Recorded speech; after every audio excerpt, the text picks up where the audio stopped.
So, back from the VGC guide, and this time we are looking at Excadrill. Excadrill and T-Tar have been a very classic combination for multiple generations of VGC. There's no reason why they can't be very usable here in Generation 9 as well. Very classically, Excadrill was run with a Focus Sash. Like, that was the most common item on Excadrill. Now with Urshifu being around, I don't think that Focus Sash is that viable on Excadrill anymore. You can go for Terra Water, like I am recommending here, to be able to survive any Surging Strikes that's been thrown your way, but otherwise your bulk is actually pretty decent. You probably don't need the Focus Sash for the vast majority of attacks, especially because you can now defensively Terra.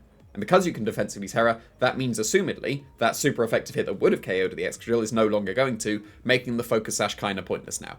Clear Amulet is an item that is existing now in Generation 9 that wasn't available in previous generations. You had to White Her previously, now Clear Amulet, you're just completely immune to Intimidate. This makes you way better against Incineroar that would like to slow you down. Landorus Therian would slow Sand down for sure, and now that doesn't do that anymore with Clear Amulet, so this is surely the way to go with Excadrill. This bulk allows you to survive a non-invested Flare Blitz from an Incineroar. Like, I used this basically, I think it was this exact spread actually, back in the the Moon series of VGC 19 is what it was. And it was very effective. It had a choice band back then because that's what was needed.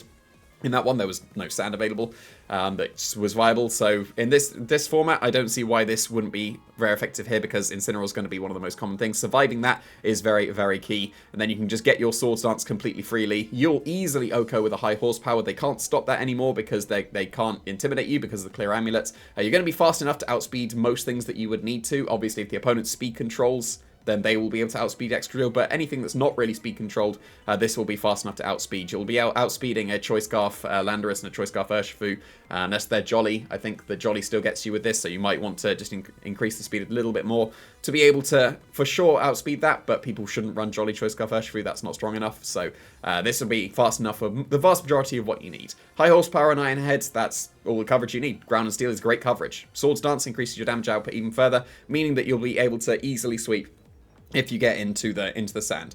I wouldn't be leading Excadrill and T-Tar together if you're running this set most of the time, because you probably want to get some kind of support, get that Swords Dance up with Excadrill, and then at some point switch in the T-Tar so that you doubled your speed, you doubled your attack, maybe even more, and then you start to sweep the Excadrill. That's very viable for Excadrill. If you're just going for massive damage, then I would lead with T-Tar and Excadrill a lot more, because with the Life Orb, you're going to be able to pick up a lot of KOs that you wouldn't have done otherwise, especially now with access to Terra, you can go for a Terra Grounds. That's definitely the best Terra offensively for Excadrill, because you're going to get rid of your Steel typing so that you can take on Incineroars even better. You can just OHKO them with a Terra Ground high horsepower. Obviously, Earthquake is worth considering too, but most of the time, you're going to be next to a T-Tar. You don't want to Earthquake your own T-Tar, unless they go for Terra Flying or something, which is entirely viable.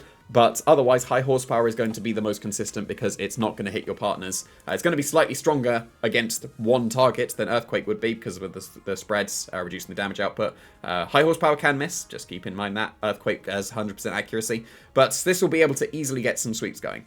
Like we've seen in previous generations, it outspeeds most things when you're in the sand, and then you'll just be able to sweep through some games. You get super fast Rock Slides. You can just go Rock Slide with T-Tar and Excadrill, and then they won't move some of the time, which is not too bad either.